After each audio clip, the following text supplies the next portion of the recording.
Hello,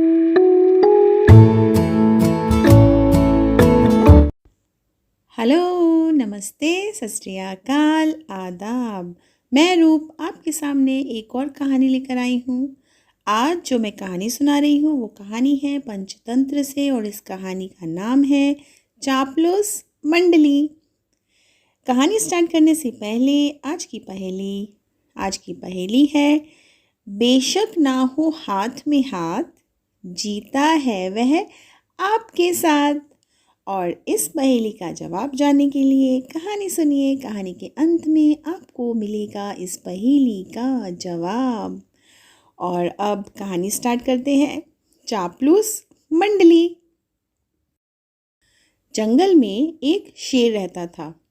उसके 4 सेवक थे, चील, भेड़िया, लोमड़ी और चीता। चील दूर दूर तक उड़कर समाचार लाती। चीता राजा का अंगरक्षक था, सदा उसके पीछे चलता। लोमड़ी शेर की सेक्रेटरी थी। भेड़िया गृह मंत्री था। उनका असली काम तो शेर की चापलूसी करना था।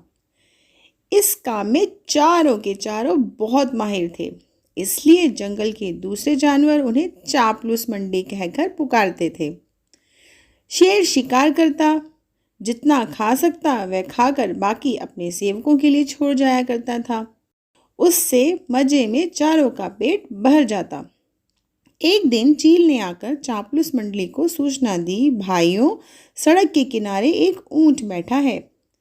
भेड़िया चौंका, ऊंट? किसी काफिले से बिछड़ गया होगा।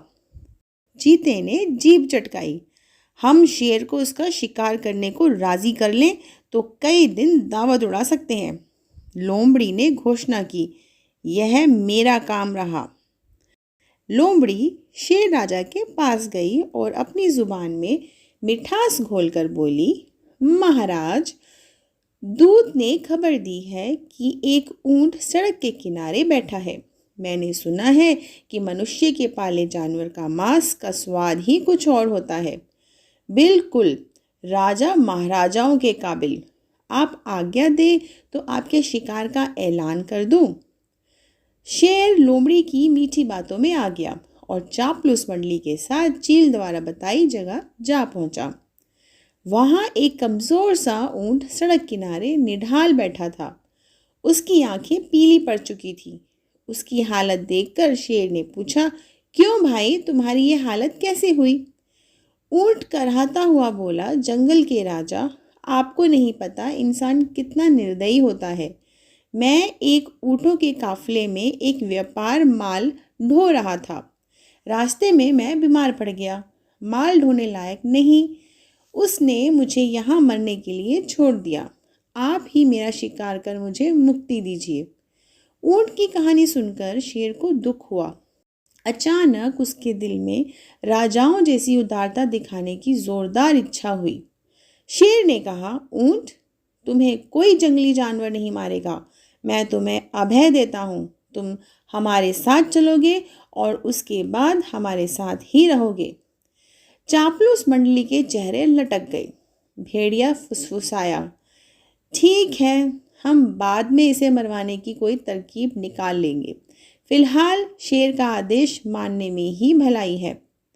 इस प्रकार ऊंट उनके साथ जंगल में आया। कुछ ही दिनों में हरी घास खाने व आराम करने से वह स्वस्थ हो गया। शेर राजा के प्रति वह ऊंट बहुत कृतज्ञ हुआ। शेर को भी ऊंट की निस्वार्थ प्रेम और भोलापन भाने लगा। ऊंट के तगड़ा होने पर शेर की शाही सवारी ऊंट के आग्रह पर उसकी पीठ पर निकलने लगी। वह चारों को पीठ पर बिठाकर चलता। एक दिन चापलूस मंडली के आग्रह पर शेर ने हाथी पर हमला कर दिया। दुर्भाग्य से हाथी पागल निकला। शेर को उसने सूंड से उठाकर पटक दिया। शेर उठकर बच निकलने में सफल तो हो गया, पर उसे चोटें बहुत लगी। शेर लाचार होकर बैठ गया। शिकार कौन करता? कई दिन ना शेर ने ना कुछ खाया और ना सेवकों ने। कितने दिन भूखे रह सकता था? लोमड़ी बोली, हद हो गई, हमारे पास एक मोटा ताजा ऊँट है और हम भूखे मर रहे हैं। चीते ने ठंडी सांस भरी। क्या करें, शेर ने उसे अभयदान जो दे रखा है। देखो तो ऊँट की पीठ का कुबट कितना बड़ा हो गया है, चर्बी ही चर्बी भरी है इसमें। भेड़िए के मुंह में लार टपकने लगी। ऊँट को मरवाने का यही मौका है, दिमाग लड़ाकर कोई तरकीब सोचो। लोमड़ी ने धूर्त स्वर में सूचना दी। तरकीब तो मैंने सोच रखी है, हमें एक नाटक करना पड़ेगा। सब लोमड़ी की तरकीब सुनने लगे। योजना के अनुसार चापलूस मंडली शेर के पास गई। सबसे पहले चील बोली, महाराज, आपको भूखे पेट रहकर मरना मुझसे नहीं देखा जाता, आप मुझे खाकर भूख मिटाइए।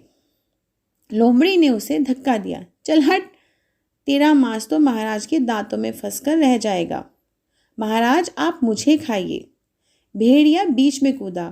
तेरे शरीर में बालों के सिवा है ही क्या? महाराज, मुझे अपना भोजन बनाइए। अब चीता बोला, नहीं, भेड़िए का मांस खाने लायक नहीं होता। मालिक, आप मुझे खाकर अपनी भूख शांत कीजिए। चापलूस मंडली का नाटक अच्छा था।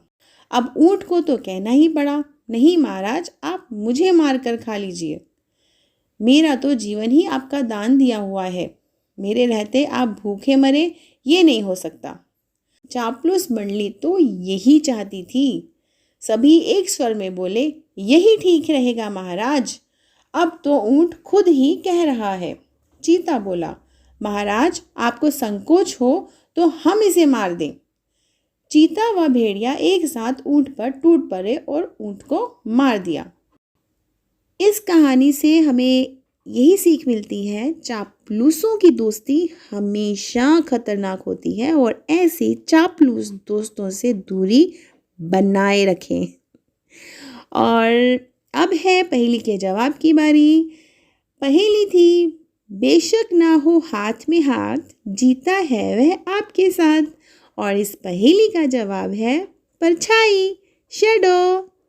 उम्मीद है आपको मेरी ये कोशिश पसंद आई होगी। यदि आपको मेरी ये कोशिश पसंद आई है तो प्लीज़ चैनल को सब्सक्राइब करें, लाइक करें, शेयर करें और हाँ, बेल बटन दबाना ना भूलें और कमेंट भी करें। Thank you so much. Bye bye.